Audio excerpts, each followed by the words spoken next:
What's happening to all my constituents, states, countries worldwide? Facts from the Ghost, here with another segment, and I'm talking about the Cleveland Cavaliers and their quest to secure the fourth seed in the East.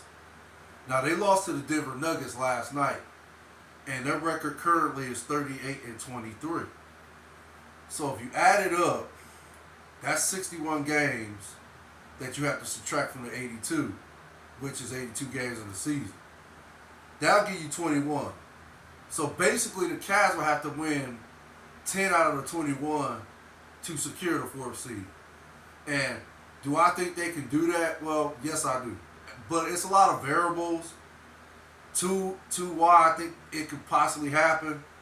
So we can explore. We'll explore some of them. If not, we can explore all the variables. But um, one variable for me can be talked about is the fact that where's everybody else, at in their standings in the East? Like Boston is the number one seed. I believe they have a 42-17 record. Now I didn't look at I looked at Miami's record, the Knicks record, and the Nets record, but I didn't look at Milwaukee's record. But yeah, I know Milwaukee is number two in the East. So I would like to think it just depends on if Boston feels that they have the number one seed secured, so that would enable them to rest players if they choose to do so. But then again, we got load management going on regardless. So I would like to think that's what's going to take place if Boston feels they already have the number one seed secured. I believe they're going to rest their players and get everybody ready for the playoffs, first round of playoffs. So yeah, for me, I think Boston, and if Cleveland has to play Boston again, okay, I would look for Cleveland to win that game, depending on if Boston rests their players and if they feel they have the number one seed secured. But okay, all things is equal, the Cavs can still lose the game. Another scenario for me can be discussed is if they play Milwaukee, the same scenario, resting players and so forth, or hey, the Cavs could just lose the game. As far as in the Nets, New York and Miami goes, yeah, they will. I would like to think they will have to win. Like, I think they will have to at least lose 5 games going forward apiece. I mean, I could be wrong about that, but I would like to think they can't afford to lose no more than 5 games if they want to catch Cleveland. That's it. See, another scenario could be discussed. What if Cleveland goes on a losing streak? Injuries. I mean, it's so many variables to this as to what the possible outcome for the Cavs to secure the number 4 seed. So, for me, I think if all things are equal, then Cleveland should secure the 4th seed, and they'll either play the Nets in the first round or the Knicks or the Heat in the first round. So, again, yeah, the Cavs. I look for the Cavs to secure the 4th seed. I can't really see how they can just all of a sudden lose the majority of the games they have left, which is 21 games. I can't see a scenario unless injuries or they just for some odd reason lose focus or not enthused or something just happens in the locker room that just disrupts the chemistry. But if none of these things takes place in the Cavs, JB Bickerstaff gets to keeps the team focused on securing the number 4 seed. Yeah, securing another 4 seed. I'm sorry about that. Securing another 4 seed. As long as JB Bickerstaff and his staff keep the Cavs focused on that type of goal, then yeah, I look for the Cavs to secure the number 4 seed in the East. Now, what's the ceiling? Like, what's the true ceiling for the Cavs? Well, if you ask me, maybe second round. I don't think this team is ready. They're young. They got some dogs on the team. One in particular, actually two. You can even go with three. You can even maybe say the whole team has got a bunch of dogs on it. But I'm just gonna name the few dogs that I like, and that's Donovan Mitchell, of course, Darius Garland, and Jared Allen. So that I like to think that's the big three for the Cavs. Now the other pieces, Ricky Rubio, yeah, he's a floor general. So when he comes in off the bench, he's a great asset off the bench. He can come in and get it flowing, put everybody in the proper positions with the second unit. You say the Cavs have a 10-point lead. I like to think when Rubio comes in, he can hold the lead for the Cavs until the starting five comes back in.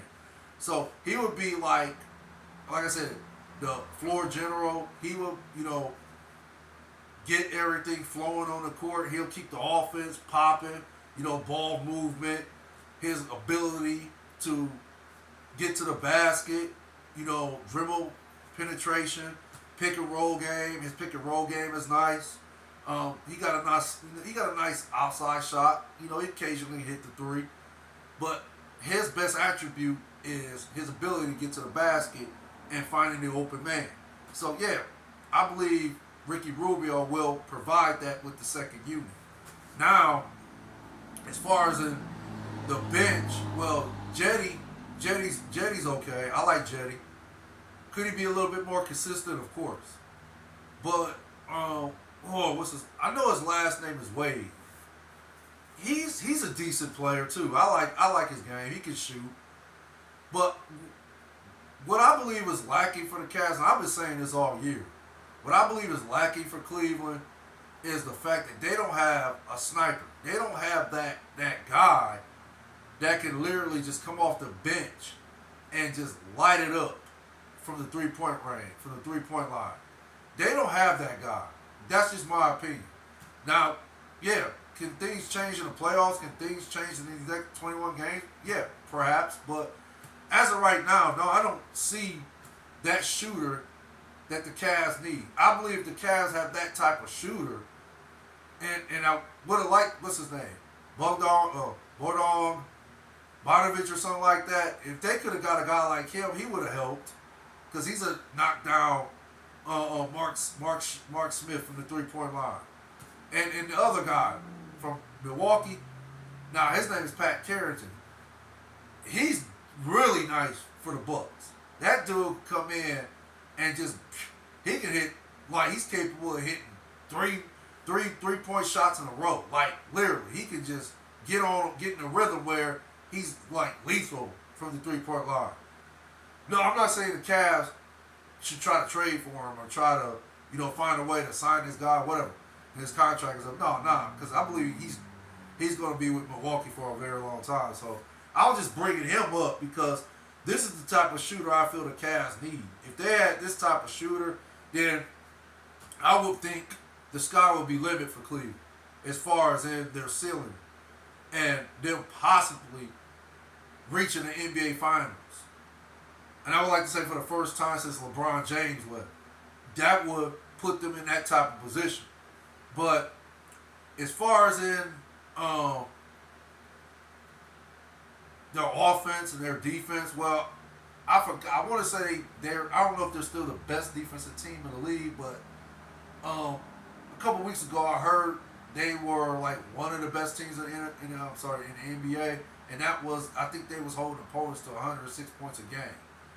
So I don't know what the stats are now. I just know a couple weeks ago I heard that the Cavs was one of the best teams in the NBA, holding opponents to 106 points a game.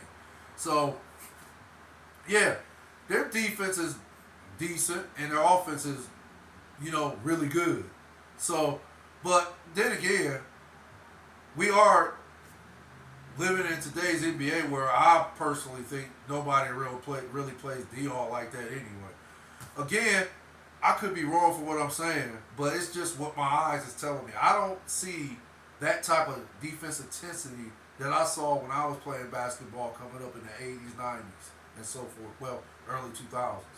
So, no, have I seen that type of defensive intensity from any team in the NBA? No, I have not. But again, that's just my opinion, and it's what my eyes is telling me when I watch these games. But coaching, I think JB is. Yeah, I think JB is decent. I think he's a decent head coach. Is he like elite? Is he like the top one of the, is he one of the top coaches in the NBA? I like to think no, not at this present time, but again, things can change. So we'll see what happens in the playoffs when the Cavs, when the season is over and all these playoff seedings is secured by these teams. So yeah, for me, I think the Cavs will secure the fourth seed. I can't really see a reason why they wouldn't unless they just don't want it bad enough, or like I said earlier about the injuries, load management, and pretty much resting players. That's what load management is, resting players. I just really think it would, as far as in that part of it, I really would think it would just depend on, in the East, if Boston feels their number one seed is secured enough to where they can do it, or Milwaukee, if they feel, okay, we can no longer catch Boston for the number one seed, so we can go ahead and rest our players. And then, okay, Philly might shut it down too, because they can't catch, they're not going to catch nobody. They're not going to be the top team in the East. So, again, I think they'll secure the third spot.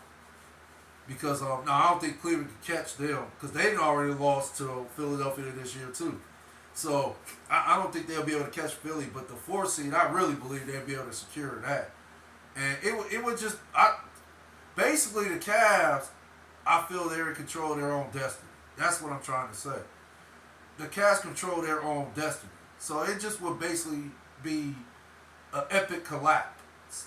An epic collapse. That's what would have to take place. The Cavs would just have to literally lose. Let's say they lose 10 games out to 21. Then, okay, they'll go from the fourth to the fifth, possibly to the sixth, if that was to take place. But yeah, the Cavs are in control of their own destiny.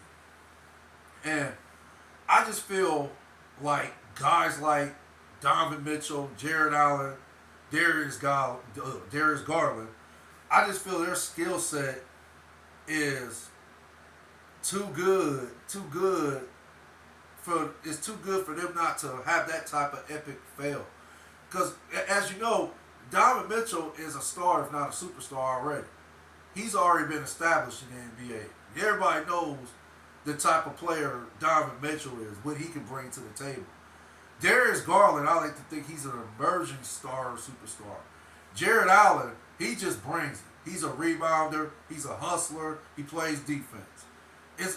He reminds me of the traditional big man that I was used to seeing back in the 80s and 90s and early 2000s. He reminds me of those type of big men that just bring their lunch bucket and just bring that 110% effort. As far as on the defensive side of the ball and rebounding and so forth, and high energy blocking shots, rebounding the ball and so forth. But Jared Allen can occasionally sit out, step out on the perimeter and hit a jump shot here or there. He can occasionally step out and hit a three here and there. He got some post moves in the post where he can score on the inside too. So Jared Allen's game is nice. His game is nice for a big man. To be able to still play in today's NBA where big man is somewhat obsolete now. So we know what Jared Allen is going to bring to the table. So, again, I would like to think that these three particular players on the Cavs team, I like to think that they're not going to allow that type of epic collapse I just described a few minutes ago. So, again, like I said, there's 21 games left, and I believe the Cavs can finish with a record of 48-34. That should secure them the fourth seed in the East. And then, it'll either be a matchup with the Nets, the Knicks, or the Heat. But again, like I said, the ceiling for me is maybe second round of playoffs, maybe. maybe. But again, they're a young team. They're up and coming. I believe Cleveland is up and coming. I just think they got to add a few more pieces. And I think once they add those few more pieces, which, like I stated before, lethal three point shooter.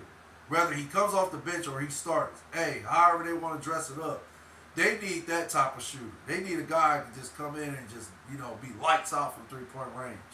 So as of right now, as it presently stands, no, they don't have that type of guy. But again, everything's subject to change.